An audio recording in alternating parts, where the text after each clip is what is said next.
Et yo tout le monde, c'est Gigi. On se retrouve pour la suite du BO3 qui opposait Living End et Tron en compagnie d'Atoms. Salut tout le monde. Donc bon, on va pas vous spoiler la game 2 qui avait été postée. Donc on rappelle pour ceux qui arrivent en cours de route que ce n'est pas une erreur s'il n'y a pas la game 1. On a eu un problème de caméra sur le coup. C'était Atoms qui remportait la game 1. C'est ça.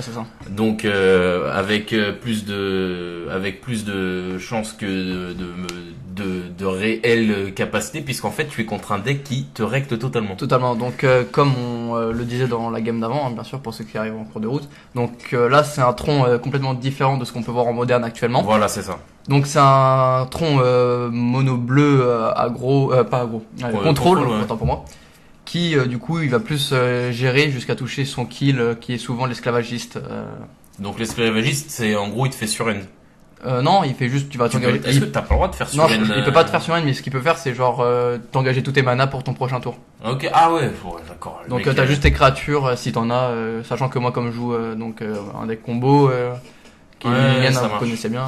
Ok. Donc là, tu fais un jeu de massacre sur l'esclavagisme. Ça t'a vraiment perturbé. Donc en fait, on vous spoil pas toute la game, mais bon, en gros, c'est une carte qui t'avait fait peur. Sur le premier BO, du coup, comme vous l'avez pas, je vais en parler un peu.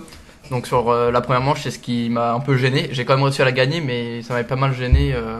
Du coup, je préfère quand même l'enlever parce que avoir le contrôle de l'adverse, c'est pas mal. Hein. En plus, ça te permet de voir la main. Alors par contre, il joue relique de Progenitus, donc ça c'est complètement, ça te casse entièrement. C'est ça. Donc ça lui permet de t'enlever ton cimetière au cas par cas. Il peut même la sacrifier et tout retirer, je crois. C'est ça. Donc soit il y a le premier, il l'engage, il vire une carte d'un cimetière, et en le sacrifiant, il peut donc exiler tous les cimetières. Ah ok. Et piocher une carte. Ah ok, d'accord. Ok. Donc là t'as l'air ah ouais, ça te casse totalement parce qu'en plus si en fait là il faut que tu mettes plein de mecs dans ton cimetière parce que si t'en mets qu'un seul, à chaque fois au tour par tour il va te. Oui bien sûr, mais du coup ce qui est assez gênant, c'est que si tu cycles mais que derrière ton cycle de bête tu pioches un land ou pas de créature, toi t'es mal. Après le deck normalement c'est censé pas trop arriver, mais bon après c'est Magic. Ok, donc là il pose son jeu. Après post-side c'était un jeu combo, donc post-side contre un combo contrôle il va s'adapter à ce qu'il a en face et c'est toujours plus compliqué avec un combo. En fait un combo est censé gagner la game 1 parce que voilà le deck est pas normalement spécialement prêt à 100% pour gérer ta combo. Tout à fait. Et après les games 2 et 3 tu dois tout faire pour que ta combo repasse, sachant que l'autre sait qu'est-ce que tu joues et dans quelle manière tu le fais. Donc là on voit que tu as quand même eu les balls de refaire un suspension fin vivant. Ouais, parce que je me dis ça se trouve il a rien et tout, je vais pas tenter un cascade, donc je vais essayer de cycler le plus possible, ou même si genre je garde mes cartes en main, ça va permettre sur le dernier tour juste avant de pouvoir cycler au dernier moment et après avoir c'est bien joué. Mais après le truc c'est là en plus tu peux te le permettre dans le sens excuse-moi de t'interrompre mais tu peux te le permettre dans le sens où comme c'est un contrôle t'as plus ou moins le temps de faire ce que tu veux puisqu'il va pas te tuer tu t'es pas obligé de faire ta combo, il faut que je la fasse tour 4 parce qu'il y a 5 bêtes sur le board, si je fais rien je peux tout à fait. Donc t'as grave le temps. Mais après le truc c'est que avec les soifs de connaissance ou en fin de tour quand il a plus trop de cartes, il les fait pas mal. Ce qu'il fait c'est que il va acheter des créatures. Il est malin, il est vraiment malin. En tout cas ton adversaire était vraiment fort, je m'en souviens. Parce qu'il était vraiment préparé, par exemple là ce genre de trick là que t'es en train d'expliquer, en gros de défausser un maximum de créatures pour qu'elles soient ressuscitées par Living End, c'est ultra intelligent. Oui, parce que moi il me vide mon cimetière, mais lui derrière ça lui permet en fait que moi je fasse un Living End pour lui quoi. Ouais, exactement, c'était super bien joué. C'est pour ça, après le deck d'Atoms il faut quand même resituer, le Living End d'Atoms n'est pas le Living End le plus parfait pour des questions de budget. C'est pas le Living End qu'on peut voir sur MTG Top 8, c'est un Living End budget, c'est-à-dire que il y a l'essence du deck, mais il y a pas les mages fulminants, il y a pas toutes ces petites choses qui font que le deck peut être joué efficacement. Après Living End, moi Atoms il commence un peu à se dire que c'est un deck qui a du mal à perf, mais moi je trouve vraiment que ce deck peut vraiment créer la surprise et s'il est bien joué. Encore une fois, Atoms, il fait beaucoup d'erreurs, mais c'est parce qu'il manque encore d'expérience, c'est normal. Comme moi, j'ai fait beaucoup d'erreurs, vous verrez dans nos games. Quand il est dans les mains d'un mec qui maîtrise vraiment le deck et qui l'a énormément joué, c'est vraiment le jour et la nuit. Comme tout combo, en fait. Un combo, ça peut pas se maîtriser. Je te coupe un instant. Donc il y a Living End qui est parti et du coup au lieu de laisser le Living End passer, il a choisi donc de le contrer avec le sort qui de logique. de logique, Enfin, c'est ça. Donc ça, en fait, ce sort, pour ceux qui ne savent pas, c'est vous allez contrer et ça coûte un bleu et un X et le joueur en face devra payer X et pour 3 de plus, vous pouvez faire remonter le sort dans il la a le main. rappel. Là, le rappel. Donc là, il l'a pas fait. Et en Ouais. plus de ça, il m'exile Living End. Ouais, donc t'es vraiment pas bien. Oh là là, cette game elle me semble. De toute façon, j'ai l'impression que ce tronc-là, déjà de base, parce que t'as pas un deck ultra parfait quoi. Ouais. Et en plus de ça, le deck elle a vraiment fait pour tuer les combos. Bah, quoi. en général, les combos, ça passe contrôles pas. sont assez ceux qui clivent les decks combo. Quoi. Ça dépend, parce qu'un deck, t'as deux types de deck contrôle quand même. T'as les decks contrôle Ah. qui sont axés pour battre les aggros. Oups, mais là, on voit déjà que je suis en mauvaise position. Il joue une deuxième relique. Bon, t'as perdu là. Si t'as pas de, il te faudrait deux. Une Jinx. Non, il te faudrait deux Machin de showing. lingot. Ouais. Il t'en faudrait au moins deux. Et tu relances quand même Living End, ok. Ouais, il t'en faudrait au moins deux. Mais même comme ça, il faut que tu les deux top decks, c'est compliqué. Donc, comme tu disais. Ouais, je disais, donc il y a deux types de contrôles. Il y a les contrôles axés. Par exemple, ce contrôle-là, il marche bien contre toi, mais je suis pas sûr qu'il marche aussi bien contre un aggro. Il joue full bleu, donc il a très peu de choses pour gérer aggro. Par contre, contre un deck combo, là c'est sûr, t'as très peu de chances de gagner, honnêtement. C'est Par ce que contre, je disais. voilà, moi je sais que là, typiquement, je suis arrivé avec mon Ondin, ça serait peut-être pas la même chose contre lui. Oui, bien sûr. Maintenant, voilà, t'es tombé. C'est une question de match-up aussi. Voilà, les decks combo, surtout les decks combo Living End et Ad Nauseam aussi, je pense. C'est des decks qui sont très Sensible au contrôle. Ouais, ils sont surtout très inconstants. C'est-à-dire que il faut de base en fait, il faut le maîtriser parfaitement et connaître l'entièreté des match-up pour avoir une chance de faire des perfs raisonnables quand vous arrivez sur un tournoi qui part pas en votre faveur. Mais sinon, vous pouvez, si vous tombez sur un tournoi où est-ce qu'il y a que des mecs que vous pouvez rect, bah même si vous avez le deck depuis 3 jours, bah vous allez rouler sur tout le monde. En fait, pour bien être chaud, en fait, un peu comme tous les decks de Magic, en fait, pour être chaud avec un deck comme Living End, il faut maîtriser parfaitement son deck. Mais c'est plus dur à faire de maîtriser un combo qu'un Ondin, par exemple. C'est ça. Ah, donc là, j'ai vu qu'il a joué la Weavre. Et là, je joue donc, je lui casse un de ses, une de ses reliques d'Emrakul. Donc là, je pense qu'il est en train de, ouais, de Progenitus, autant pour moi. Donc là, je crois qu'il est en train de réfléchir s'il vide tous les cimetières ou pas. Mais sachant que t'as rien dans le cimetière, toi. Non, non plus, mais ce qu'il Mais faut si savoir, tu le raises, c'est que tu vas pouvoir redétruire. C'est genre, oui, voilà, bien sûr. Parce que là, du coup, comme il a détruit, il a sacrifié la relique, bah ma chambre de lingot va pas aller exiler.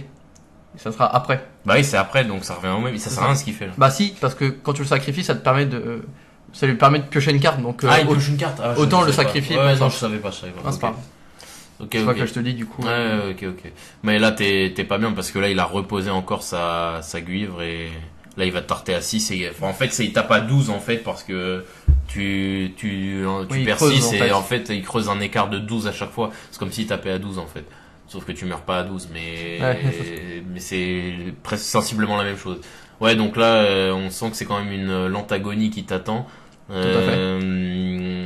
Justement, moi, ce que je vois, en fait, alors après, il faut se dire aussi, contrairement au BO contre Jund, où est-ce que tu pouvais franchement la gagner, là, tu peux pas la gagner, mais enfin, ça semble compliqué de la gagner avec ton deck et ta maîtrise de la chose, mais il faut aussi se dire que même ce type de Ursa était pas très répandu à l'époque. En fait, c'est un peu, vous savez bien, quand on va dans un tournoi, il y a un peu des mecs qui arrivent avec leur deck. Oui, tout à fait. Voilà, tout à fait. Par exemple, hier, on est arrivé avec Atoms, on regarde un peu les tables, et moi, à un moment, je regarde et je vois quoi? Je vois un mono blanc prison.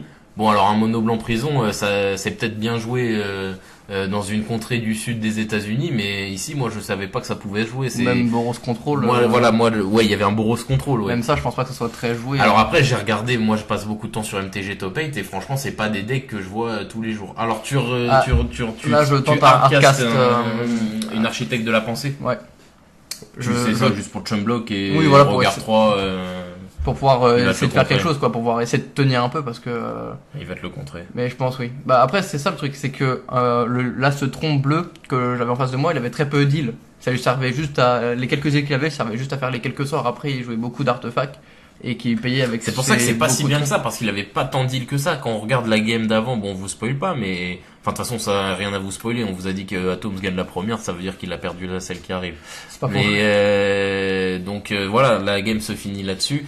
C'est quand même un deck qui est quand même très puissant, mais qui, en fait, il avait très peu d'îles, donc il fallait jouer autour de ça, je pense. Il y avait beaucoup de fois. Après, on s'est pas intéressé vraiment au fin fond. Voilà, le joueur était fort. Toi, c'était ton premier tournoi, on le dit 1000 fois.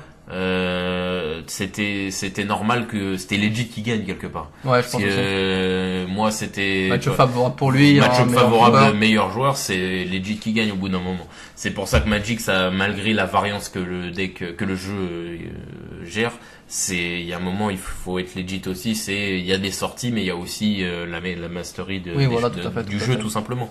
En tout cas, c'était grave enrichissant, hein, ce premier tournoi que tu avais fait. Je me Oui, bien souviens, c'est ce qui nous avait poussé à aller en refaire. Au même titre que celui qu'on a fait hier, enfin la semaine dernière, pardon, c'était super enrichissant aussi. Ouais, on était super contents. Du moderne, on va en voir de plus en plus dans la chaîne parce qu'on est grave hype. Oui, Death, on vous l'a déjà dit la semaine dernière, on est grave content de faire ça. Et on espère juste que nos decks vont s'améliorer avec le temps et notre esprit de joueur moderne aussi avec. Ouais, en plus de ça, comme je voulais le dire, on a pas trop loin, on a de quoi faire des tournois et on va essayer aussi en même temps d'y aller avec d'autres decks Ouais. pour Ouais, proposer ouais. de nouveaux match-up. Ouais. Après, ça dépendra aussi de ce qu'on peut faire Oui, et bien tout. sûr. Moi, par exemple, je sais que déjà, si j'arrive à finir mon Onda en termes de budget, je serais bien content. Moi, d'ailleurs, en parlant de ça, donc, je vais vous bientôt soon TM, hein, vous filmer et vous commenter ma decklist de Ondin que j'avais utilisé la semaine dernière en tournoi. Et puis voilà, et puis donc c'est comme ça que s'achève ce BO, donc c'était un 1-2 pour lui. C'est ça. C'était la dernière game qu'on avait, enfin le dernier BO qu'on avait dans lequel tu jouais. Oui. Du tournoi moderne d'il y a 2 ans presque maintenant. C'est ça. Donc il nous reste un BO, mais c'est pas Atoms qui joue. Non, par contre, c'est le tronc contre un autre deck. C'est ce tronc là. Oui. D'accord, ok. Donc il y aura le tronc qui va jouer contre un autre deck. Donc on vous commentera ça. Ça sera intéressant de commenter une game où est-ce que ni Atoms ni moi ne jouons. C'est ça. Ça va être super intéressant. En tout cas, on espère que ça vous a plu cette moitié de BO pour le coup. On est désolé de pas avoir pu filmer la première.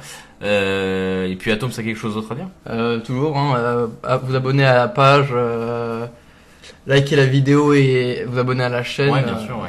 Surtout, c'est important, ouais, de nous faire part de vos ressentis, des choses à améliorer. On est toujours friands de ça. Donc, on se retrouve la semaine prochaine pour la suite des hostilités. Et oui. Et on vous dit salut tout le monde. Salut tout le monde.